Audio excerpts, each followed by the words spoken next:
Assalamu alaikum. A'udhu billahi minash shaitanir rajim. Bismillahir rahmanir rahim. Alhamdulillahi rabbil alameen. Rabbana atina fid dunya hasanatan wa fil akhirati hasanatan wa qina azaban nar. Rabbi shrah li sadri wa yassir li amri wahlul 'uqdatam min lisani yafqahu qawli waj'al li waziran min ahli Harun akhi ushdud bihi azri wa shiddu fi amri kay nusabbihaka kaseera wa nazkuraka kaseera innaka kunta bina basira. ولا حول ولا قوة إلا بالله العلي العظيم وصلى اللهم على محمد وعلى آله وصحبه أجمعين والحمد لله رب العالمين. Welcome, dear friends. Sorry for the little delay. I hope everyone is having a good Sunday, inshallah. So we will continue with our final discussion, inshallah, about the divine determining. And we're reading the addendum and from the 26th word. And as an addendum, the author kind of pinpoints some topics that he sees fit within that are connected to divine determining, although it may seem that they're not related to divine determining, but they are, right? So he says that there are different ways to go to realizing the absolute creator leading to Almighty God are numerous, but he says the way of using impotence, poverty, compassion, and reflection is one of the quickest, shortest path. And he compared it to some other ways, mostly mentioning the Sufi order, tariqat, that he mentioned using ecstatic love, which he said took much more steps because it doesn't go through realizing one's impotence, poverty, compassion, but then it goes directly to how do you just engage with the ecstatic love with the creator of the universe without going through using your reasoning and using free will to reason actually about it. So we touched upon that. And then he went over to explain some verses, basically, that need to be paid attention to. He said, therefore, do not attest to your own virtues. So don't see that, which points to your impotence. You can look at who you are as a created being. This is a verse from section 53, verse 32. So realize what you are in need of being given existence. Whatever you do, basically, is everything is given, provided for you. So what credit are you taking for yourself? Right. So we kind of discussed this, and the other verse was, and be not like those who forget God, and he therefore makes them forget their own selves. So, which were the first step was the using impotence, right? And the second step, which looked at when we see anything that happens in creation, for example, the creation of death, we hear about it, but we need to relate it to ourselves as well. So whatever, using our free will, basically free will is the key in terms of realizing how divine determining operates in my life. So whatever I choose basically gets according to my choices that happens, but then also there are like things that happen in the universe, and I need to relate them to my own self as well, learn from that. For example, the creation of death, yes, I also am not here permanently. I will also face death. So we will continue with the third step now. So as the verse says, whatever good happens to you is from God, but whatever evil befalls you is from yourself, teaches the nature of the evil commanding soul, demands that it always considers goodness to be from itself and becomes vain and conceited. So the nature of the evil commanding soul demands that it always considers goodness to be from itself and becomes vain and conceited. Thus, in this step, a person sees only faults, defects, impotence, and poverty in himself, and understands that all his good qualities and perfection are bounties bestowed on him by the all-glorious Creator. He gives thanks instead of being conceited and offers praise instead of boasting. According to the meaning of the verse, truly he succeeds who purifies his soul. His purification at this stage is to know his perfection, to lie in imperfection, his power in impotence, and his wealth in poverty.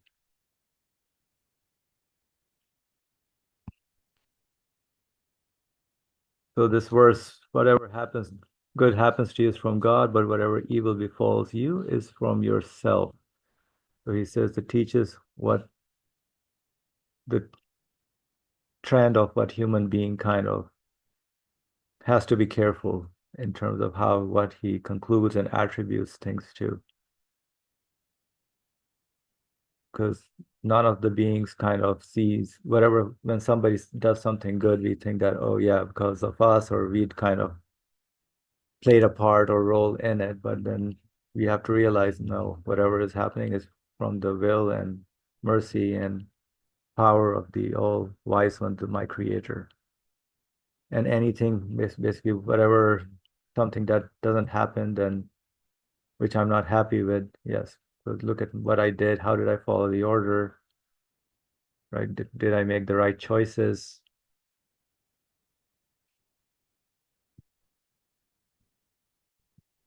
So all his good qualities and perfections are bounties bestowed to him by the all glorious creator.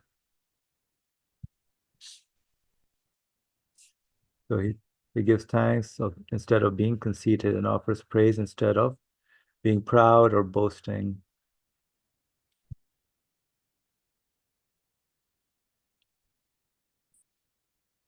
So, so the purification which many people talk about, he says, is only through imperfection and his power in not having any power, impotent, and wealth as in poverty. Now I'll give the mic to Brother Ali. Please go ahead. Can you tell this to anyone in your environment?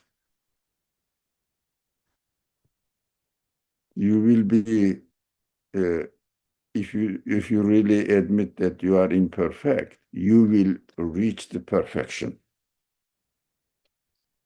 Oh, they will kill you, I think. Yeah, they'll say, what are you talking about in this civilization?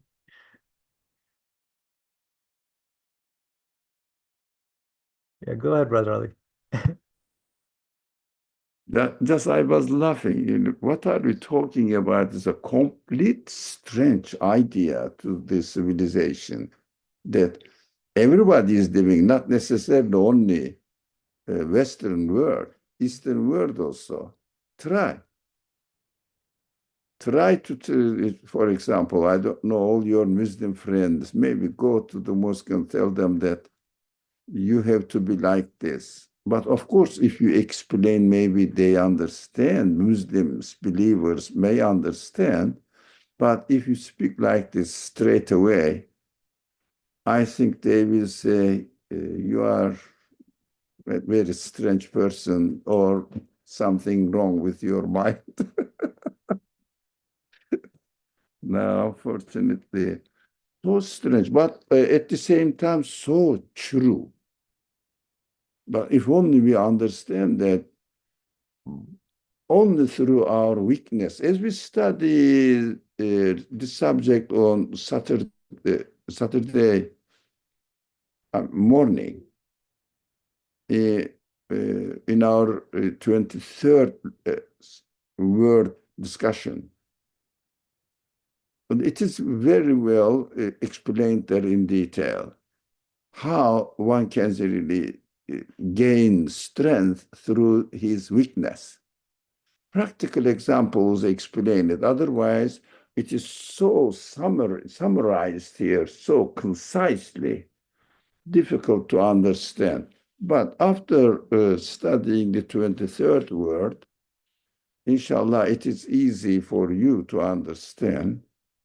But practice what shall we do with the practice? Shall I put an exclamation mark or question mark? Very difficult, very difficult. Knowledge is not enough, I think. Knowing that this is true is not enough. Practice is another stage. I don't know what to do about it. Now we have to think about it.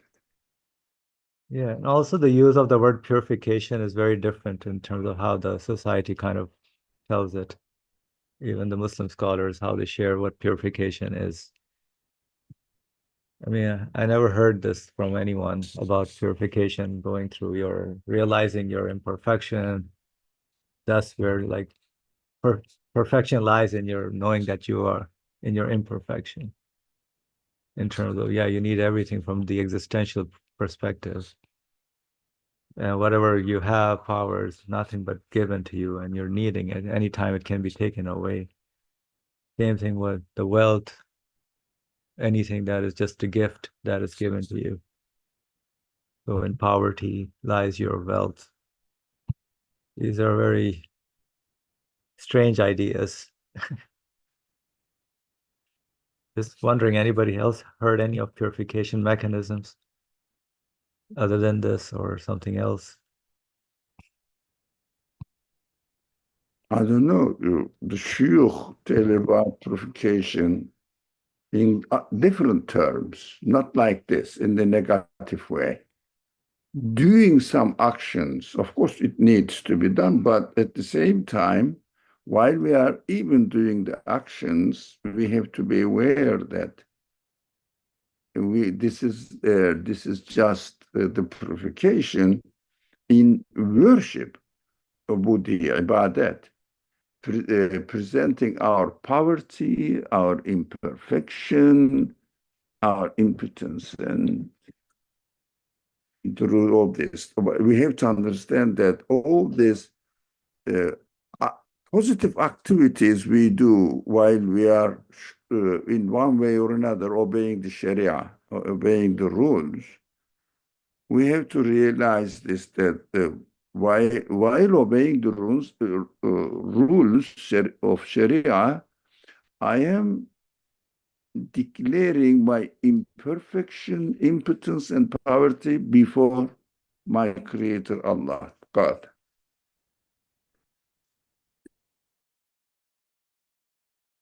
Inshallah, may we have that awareness in our living. We think that we are praying, maybe my feeling. The more I pray or I obey the Sharia, I think I am becoming perfect from my side.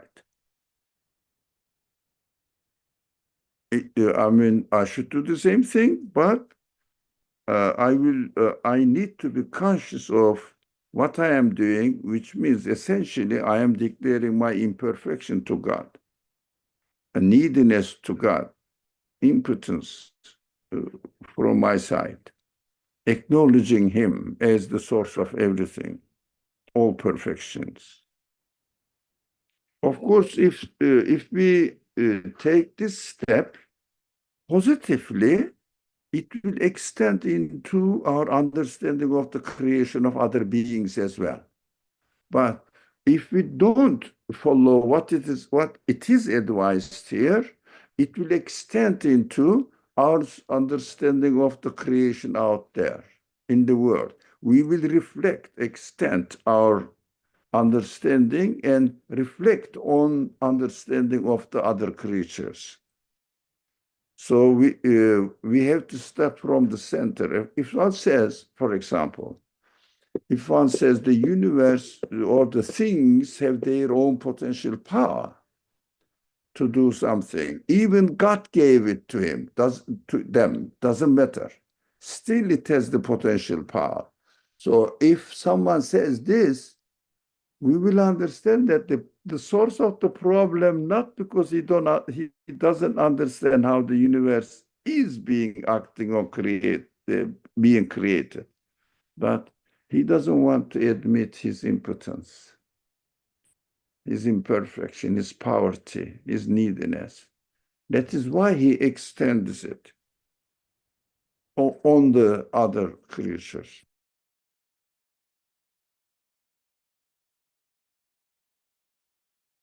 Yep. Go ahead, Ajbesa. Assalamu alaikum. I feel like I wonder if this can also be taken like a degree too far, where one, in a way, takes ownership over the imperfections or um, over their own impotence or poverty. So, in a way, instead of utilizing it as an opportunity to kind of turn to one's creator, right, it becomes rather an opportunity to again take ownership over something because perhaps like in the journey of perfection or trying to attain perfection, one fails and is unable to, so they're kind of face to face with that reality. But I guess there's this like innate need or desire, perhaps not a need, to want to take ownership over something, right?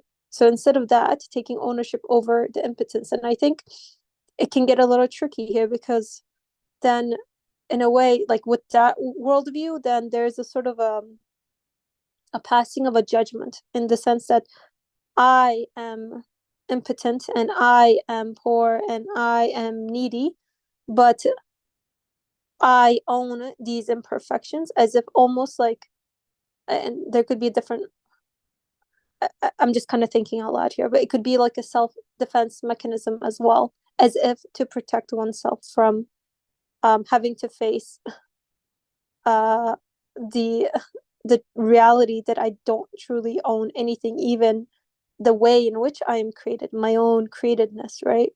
But I think if I were to take it that far, then in a way it becomes very egoistical.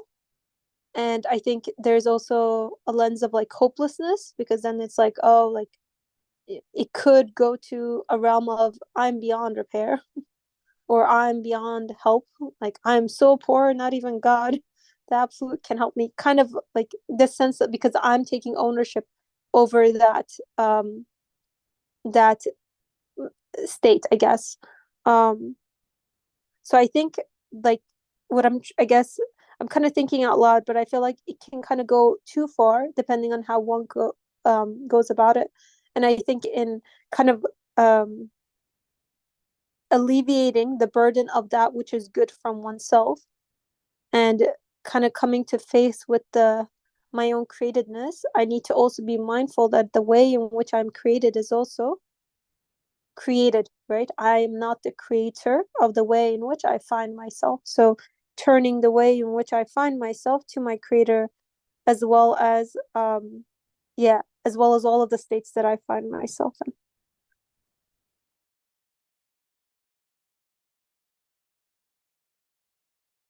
Yeah, thank you. So, but the thing is, we're like talking from the existential perspective, inshallah. I mean, I think he gave another example also, like, where was it? So he says, don't display it to like other people, like that's not what he's saying by poverty, that you wear something like very poor looking things and or showing your like weaknesses in terms of owning them and showing that, hey, I need to be helped. But you're right, not to take it to too extreme in that sense.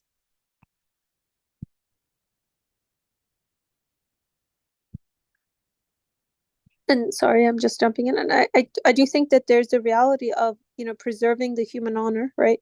Which I think I was alluding to in the previous ones where, I don't want to be impotent and I don't want to be poor or needy in the face of other human beings. And I think there's a reality where when I do turn to my creator, it preserves my human dignity. But yeah, I think it goes back to that kind of fine line between preserving my human dignity in the face of other human beings versus it being preserved for me in the I guess it being preserved for me in both cases, but it being preserved for me in the case of against other human beings, and then also it being preserved in a different sort of way in my relationship with my Rub. Yep. So I'm thinking like practically, for example, when we do something good, the feeling comes to me in a way. Yes. So I become happy. So direct that to whoever is giving me that feeling. So that's one way. Immediately look at what the reality is, who's actually presenting the case to me, which I think needs a lot of practical training and practice, which I think initially Brother Ali was hinting at in the beginning, that, yeah, practice is something different in how when we live in our lives and going through these different experiences, and when things happen we're happy with, and how do we divert and connect that to our source of existence, our Lord.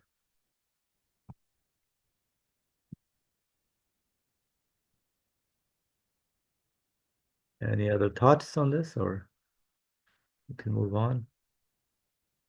All right.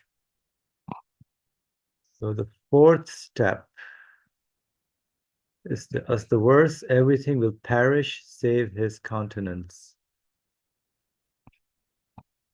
teaches the evil commanding soul, which considers itself to be free and independent and to exist of itself.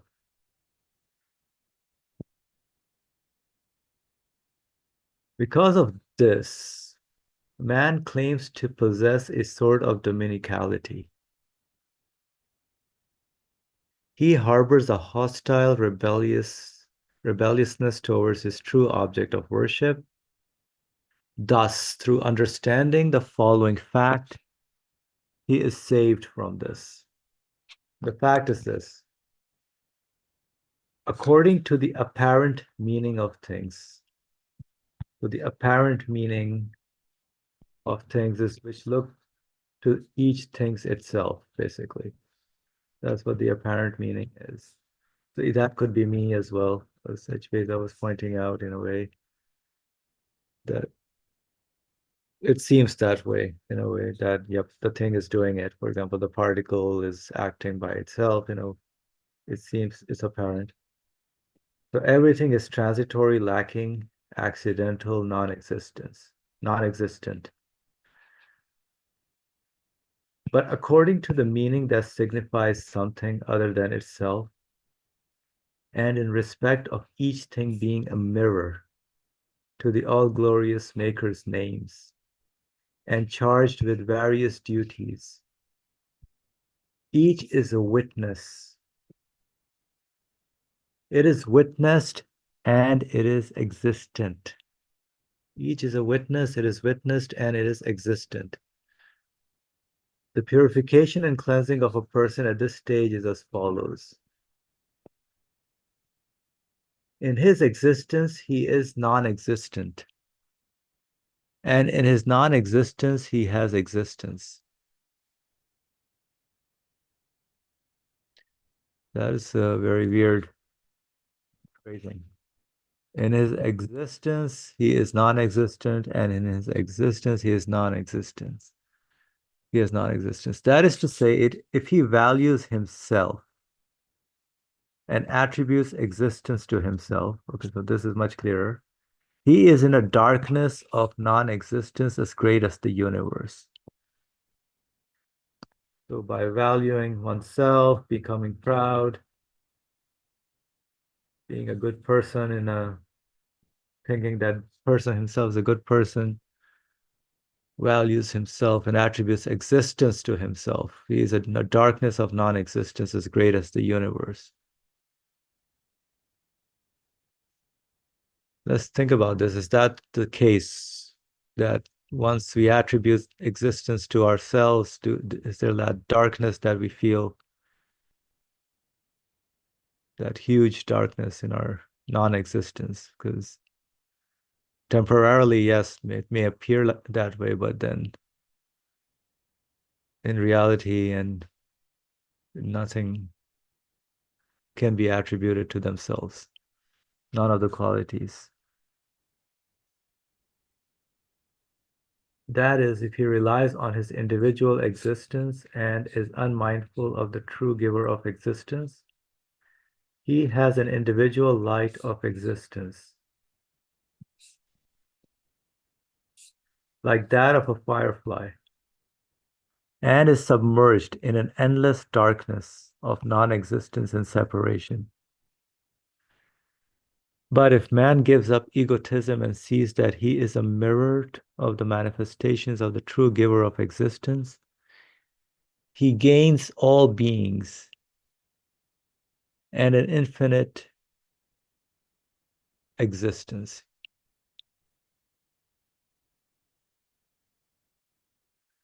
For he who finds the necessary existent one, the manifestation of whose names all being manifest, finds everything.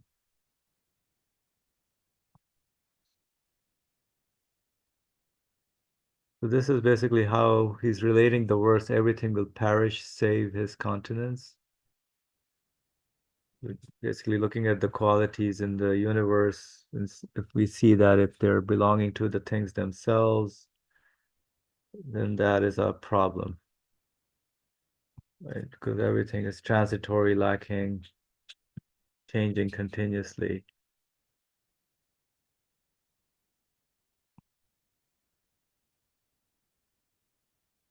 The same thing with himself. If he values himself and attributes all those values and existence to himself, then there's another problem because that he puts himself into the darkness of non-existence.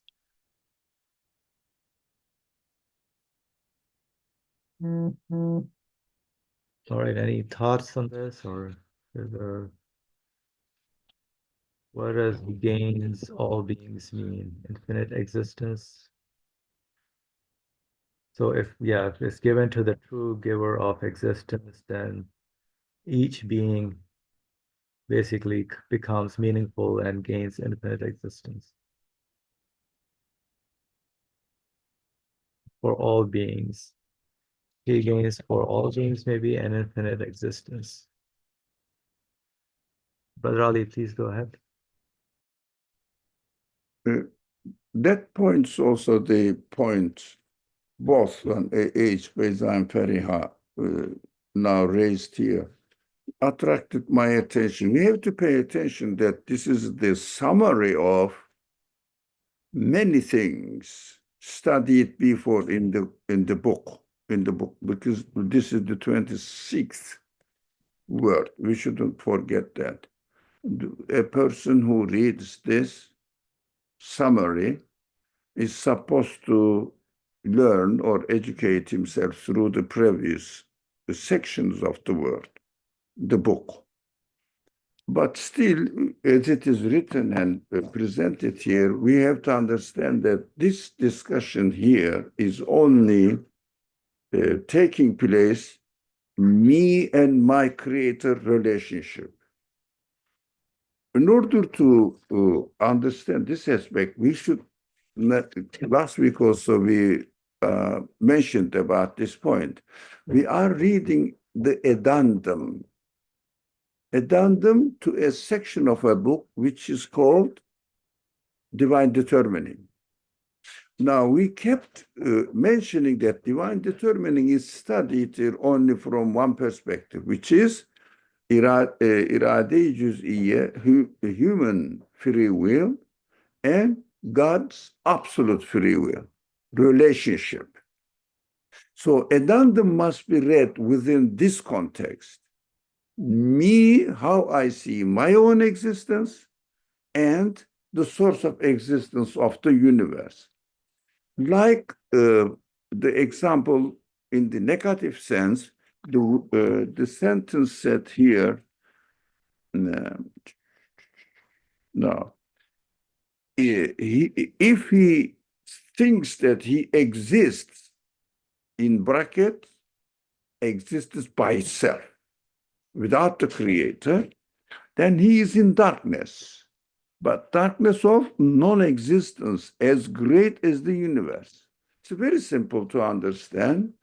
If I say that I exist by myself, it is inevitable to say that universe exists by itself. So in universe exists by itself This theorem, if you like, this is the first premises, universe exists by itself.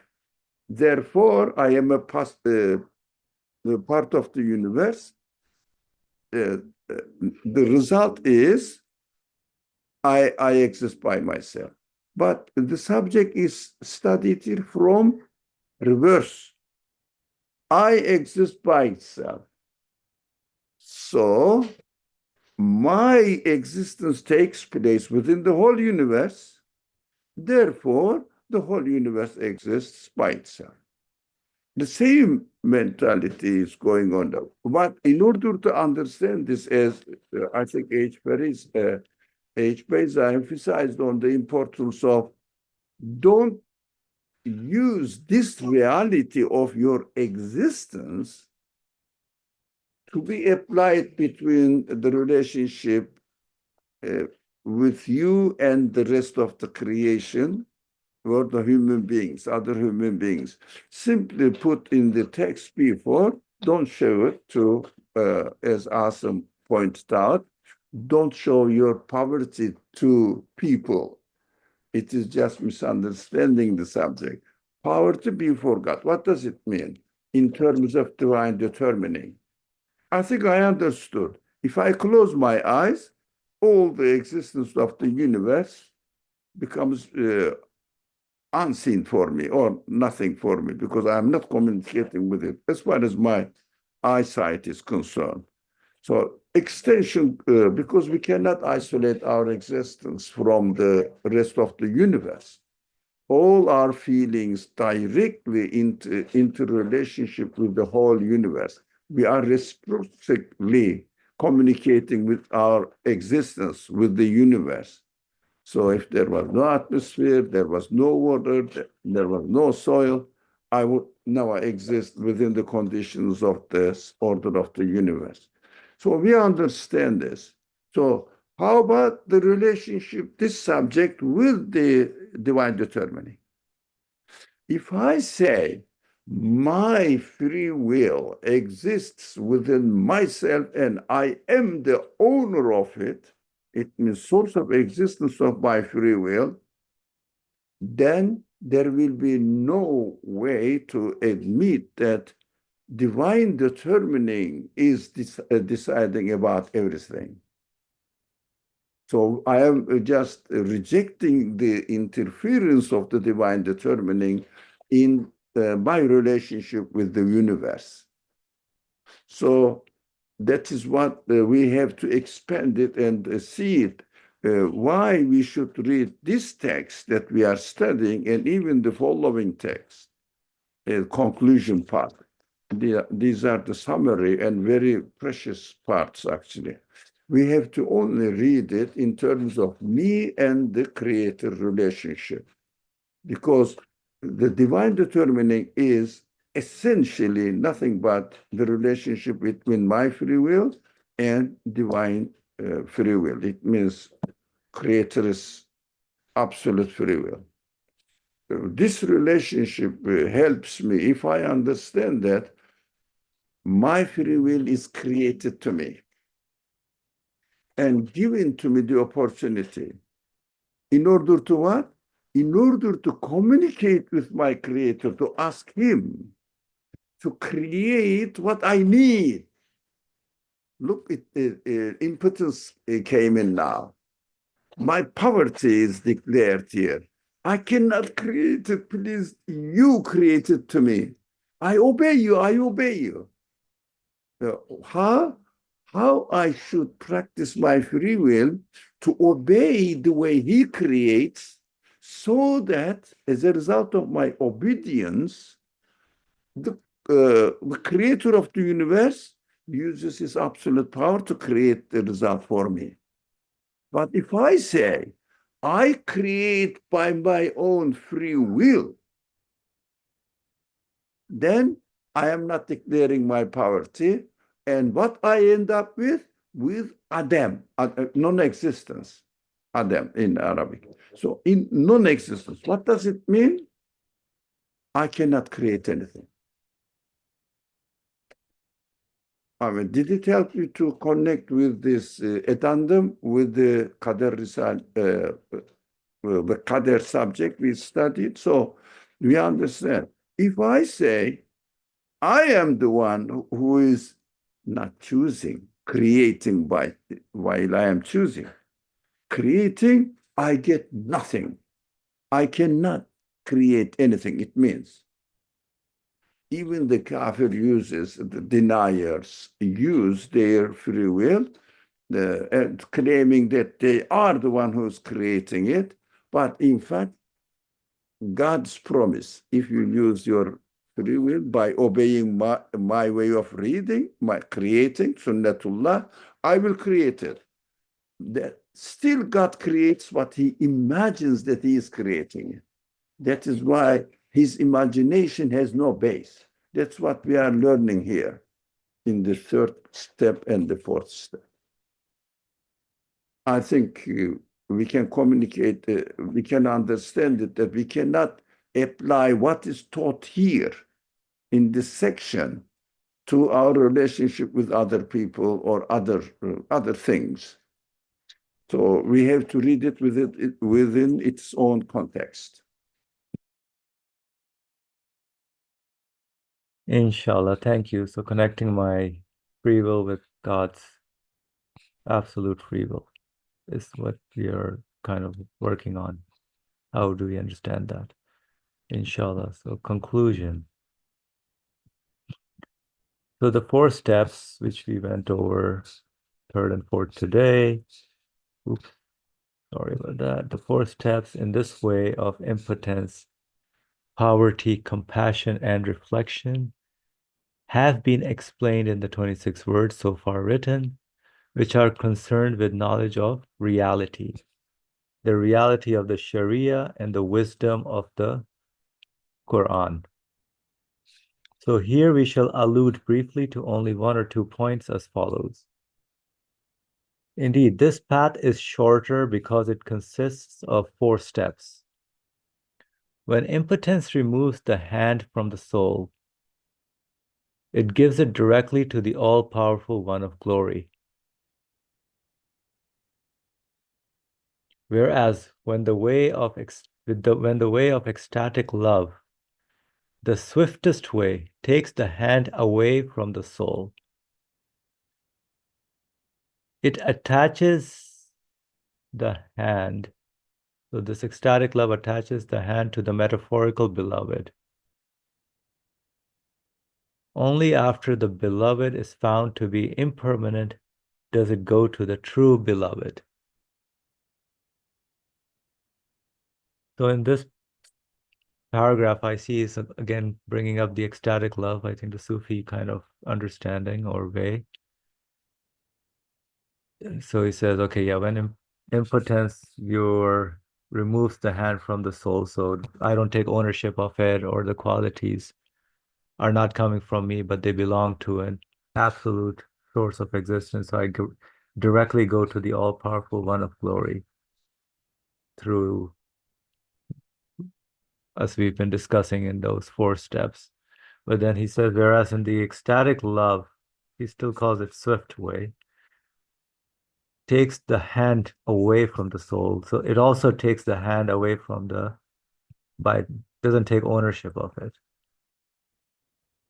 But it attaches it to the metaphorical beloved. So is the metaphorical beloved something that is not real in terms of the thing itself, or some created being? That's what I'm understanding. Because this is something impermanent, right? So the metaphor attaches. So I would think ecstatic love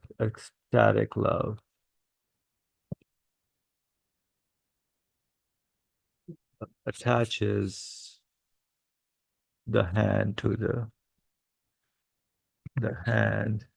the metaphorical beloved.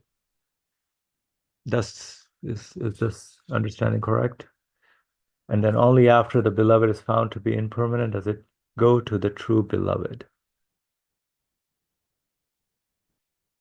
Brother Ali, please go ahead.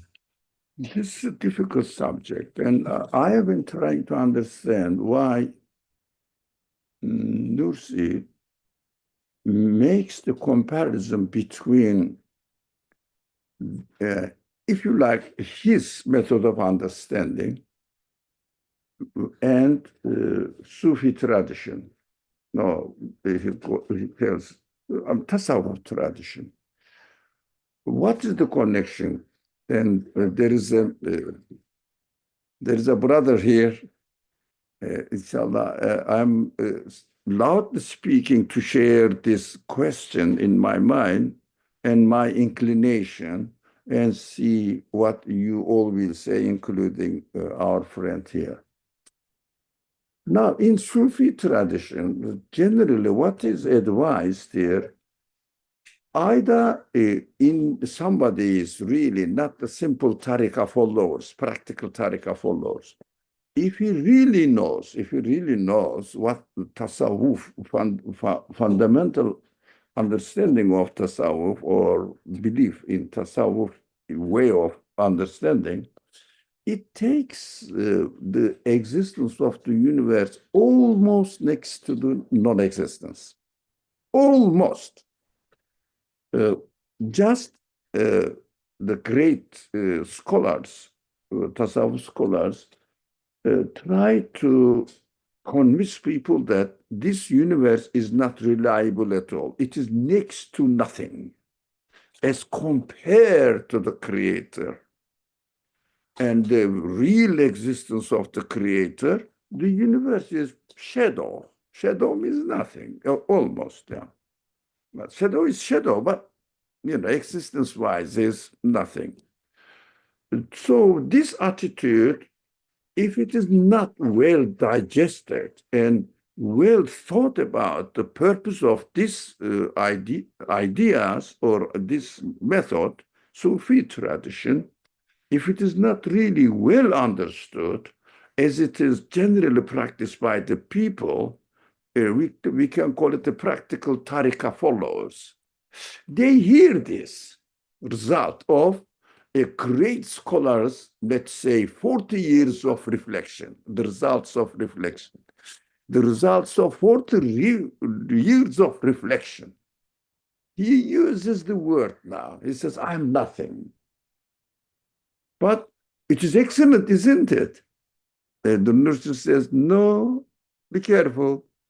Why did he say, I am nothing? Denying his free will, denying his responsibility. I am nothing. And saying, my sheikh knows everything. Now I have to be a dead body in the hands of my sheikh. So if you speak to him, he will start, if you say, what would you advise me? He will say, come and follow my ways. We understand that all the love that Allah gave, the Creator gave to us, is taken up primarily by the love of the Shaykh, rather than Allah, the Creator of Allah. So it is a kind of misuse of free will. So why the free will is given to me? In order to communicate with my Creator, we learned this, and used to present what I need, my neediness. I cannot have this, please create it for me. So we gave the example on last Saturday. It was a good example. Filling in the application form or order form, presenting yourself, your neediness, I need this order form. And the Creator gives it freely. But you have to fill in the order form. Order form can be done only in acknowledging that I don't have it, please give it to me. That is the way of acknowledgement. But I cannot fill in the order as I want. I have to fill in the order according to the authority wants me to follow it. I mentioned this example because I tried this and it didn't work in my case. Medicaid application. I went there. They said, okay, I need some sort of help in, especially medical help. They said, okay, fill in this form. But I found out that it is not enough to say that I am needy. I have to obey. So free will must be used in the way that the creator of the free will wants me to fill in, to use it. This is a interesting point that attracts my attention. I have to take it into consideration for myself. That's why I am emphasizing on it lately. Those who follow the classes, the discussions together, they know that I am talking about it a lot. So this relationship. Now, in Sufi tradition, what they do, they don't fill in the order. It means they don't use their free will to decide and take the steps by themselves. Of course, they can benefit from it, but the responsibility ultimately remains on them, not on the person they are following. And it seems to be, it is appropriate what they are doing because this one we read it, he is declaring his imperfection, which is correct. He is declaring his impotence. That's also correct. And he is declaring his poverty. That's also correct. But declaring all these not to the creator, to the middleman. If he goes on this way, educates himself years and years and years after, he may only turn this love, this, if you like, submission, total submission of his free will to the creator if he is looking for it. Otherwise, he will be remaining by using his sense of love, directing it to his sheikh, and he dies with it. Sheikh dies as well. No, I don't know what you think. This is some sort of training myself and asking you whether it's right or wrong.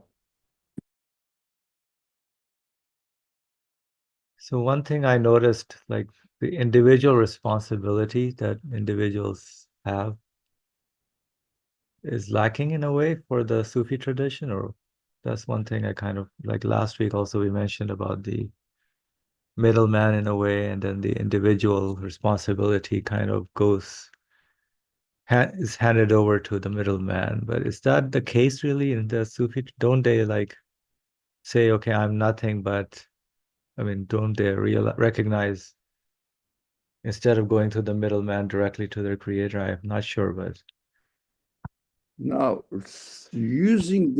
abandoning their free will is different from using their free will to acknowledge the creator. Creator is absolute free will to create. Now, abandoning my free will is different from using my free will in order to present my neediness to my creator. Now, if I don't do that and abandon my free will and giving it, submitting it to my sheikh, what deviation happened now? But benefiting from the teachings of the trainings of the free will is now teachings of the sheikh or teacher or people teach somehow religion. So benefiting from them in order to learn how to use my free will before God. That is different. Did I make sense? So you're adding the free will aspect to it, basically. My attitude is nothing but as a result of how I exercise my free will, isn't it? Correct. Yes. So, I mean, nobody can abandon their free will because they're always living in this world. No, he is not abandoning his free will.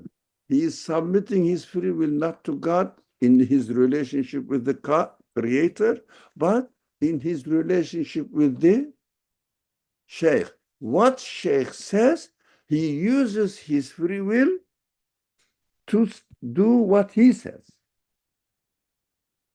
rather than learning from the Sheikh and using his free will to communicate with their creator, with his creator, as he benefited from the Sheikh, if it is useful.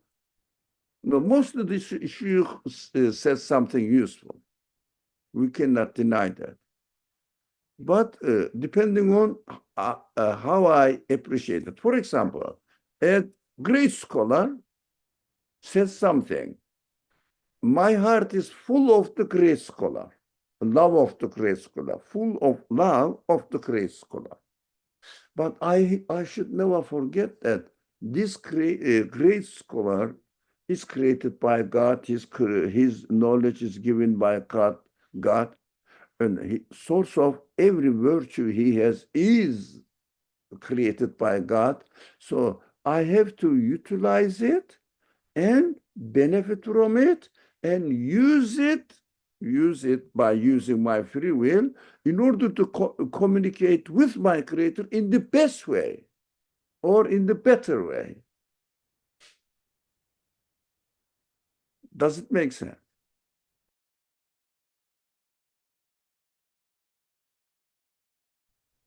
Yeah, so direct communication actually with my creator in a way. Yes.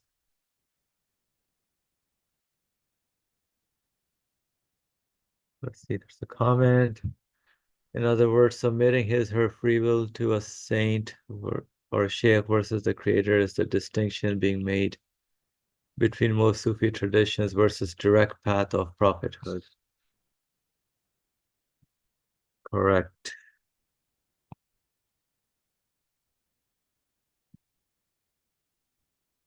Okay.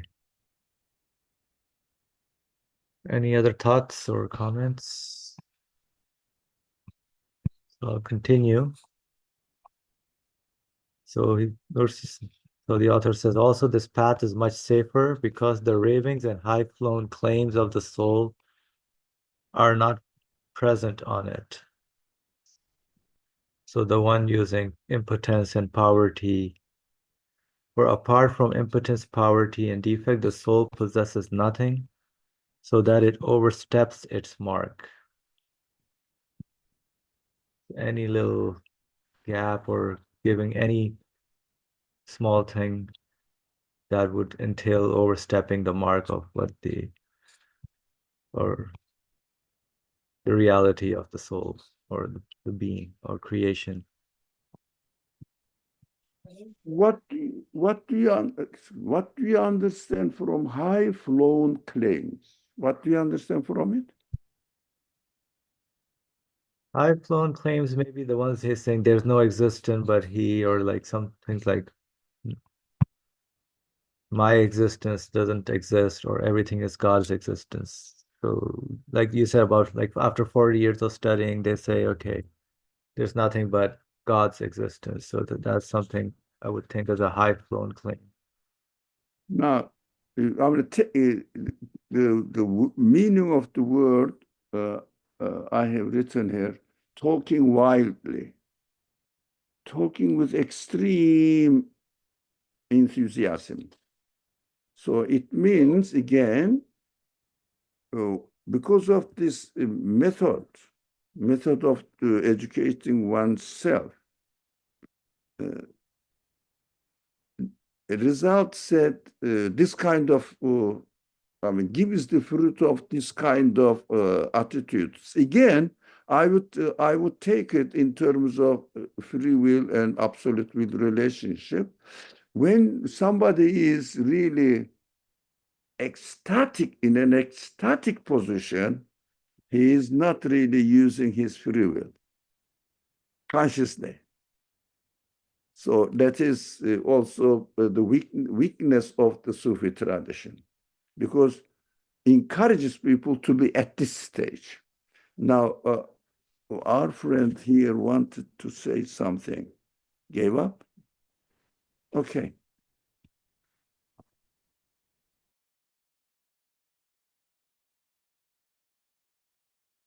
Okay, so let's continue then, inshallah. Also, this path is much broader and more universal. So the one that Nursi is presenting, or his whole work is presents using impotence, poverty. For in order to attain to a constant awareness of God's presence, a person is not compelled to imagine the universe, to be condemned to non-existence, and to declare, there is no existent but He, like those who believe in the unity of existence, nor to suppose the universe to be condemned to imprisonment in absolute oblivion, and to say there is nothing witnessed but He, like those who believe in the unity of witnessing. So I put some question marks here because I couldn't understand or grasp what the author is, again, I think taking maybe the Sufi tradition, because unity of existence sounds very good to me as well, and unity of witnessing, I mean, they need to be understood, these terms, of course. It's like existence, everything coming from the same source, so that's the unity of existence, but declaring there is no existence but He, but that discounts, basically leaves a part that as if the universe does not really exist, right? So which is not the case. It does exist. And I'm seeing the manifestations of the qualities within the universe. So it does serve a purpose and it does physically exist as well. So what you said, awesome. I'm sorry. Yeah, What, go ahead, please. what you said is correct in itself, but the text is not talking about it. Text is talking about some technical words used in different Sufi traditions. Well, I think you may remember this, Wahdatul Wujud. We must have mentioned this. Wahdatul Wujud, Wahdatul Shuhud. The subject Right. the subject of this text that we are reading is not talking about Wahdat Wujud, Wahdat Shuhud. He is concluding, the author is concluding here. If you don't take notice of this, what we have been discussing here, then you may fall these mistaken traditions, if you like, or school of thinking, thoughts. You may feel in this one, but since it is not our subject, what exactly the unity of existence means is here, it means wahdatul wujud. It's a kind of pantheism, what you positively understood now. But it's a kind of pantheism. What does it mean? This universe doesn't exist, but not pantheism. This is different, but kind of, just to give you a clue what it means. The universe, in fact, does not have existence. Only God exists. But pantheists say universe is the form of God presented to us. God is presenting to us in the form of universe. In summary, very fundamental understanding, if I am not mistaken. So pantheists say universe is only God. The Sufi tradition says universe doesn't exist, only God exists. Nursi says both of you wrong. If universe doesn't exist, how would you know that it has a creator, so God exists? It is impossible. That's wrong. So Wahdat al-Wujud is thrown away. Pantheists goes to pantheists now. And if universe exists by itself, you exist but yourself. Now bring it into our subject, then create something for me. Yeah, that is, you write the point down. Create something for me. Why do you beg God by obeying his order, way of creating, waiting him to create for me what you want? So universe is, you cannot be the creator of yourself. Your free will cannot be the source of existence of anything. So universe cannot be the source of existence of itself. So middle way is, as he said, this is much broader. Everybody can easily understand that by examining the way the universe exists. You can understand that universe must have an absolute creator, in summary. So that is the middle way. And Ahl Sunnat wal Jama'ah takes this way. In a very brief summary, but inshallah it may help to grasp what the text is talking about in general, without going into technical terms. Yep, thank you. Yeah. So one question I have about tasawwuf is that's associated usually with Sufi, or that's also like spirituality, or that Nursi also kind of has that, but in a different, understands it in a different way. Like whenever the word tasawwuf comes, people think it's Sufism, or they think about some other one scholar who kind of talks about it before Nursi.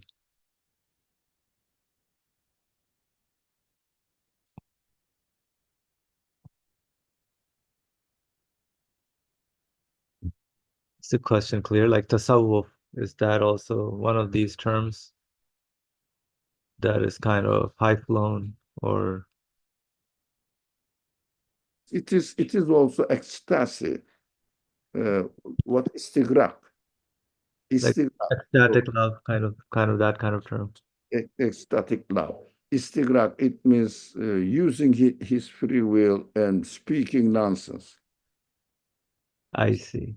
because of some sort of psychological experience. I am not experienced that. I'm not in that way. But some people claim they do. I don't know. Yep. So that basically there's no conscious free will usage in that sense. Okay, so let's continue the paragraph, the final. Rather, since the Quran has most explicitly pardoned the universe, so it takes the universe into account by giving reference to it many times in the verses, and released it from execution and imprisonment. One of this path disregards the above. So this disregards the existence of the universe, it being the speech of the creator of the universe, as the Nursi kind of points it out many times, and dismissing beings from working on their own account and employing them on account of the all-glorious creator. And in the duty of manifesting the most beautiful names and being mirrors to them, he considers them from the point of view of signifying something other than themselves. And being saved from absolute heedlessness, he enters the divine presence permanently. He finds a way leading to Almighty God in everything.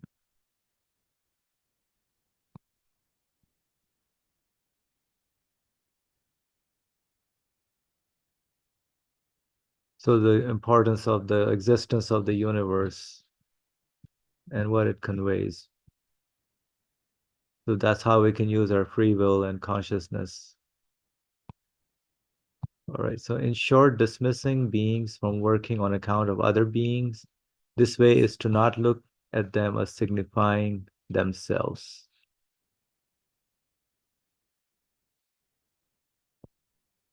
So that concludes the section of divine determining. It's interesting why he added this addendum and brings about, and even the conclusion kind of mentions the whole aspect of understanding, like what method to follow, which is the shortest and much faster, much safer and broader and more universal. Basically, all the 4 steps that he gives in terms of impotence, existence, compassion, and reflection. All right. So that's how we are to live as individuals, using our free will that is given to us, inshallah. All right. Any final comments or thoughts by anyone? Inshallah. So we'll conclude here. And next time we'll go to the 27th word, inshallah. Bismillah ar-Rahman ar-Rahim. Subhanaka la ilma lana illa ma alamtana innaka antal alimul hakim. Wa akhiru da'wana alhamdulillahi rabbil alameen. Bir hurmati surat al-Fatiha.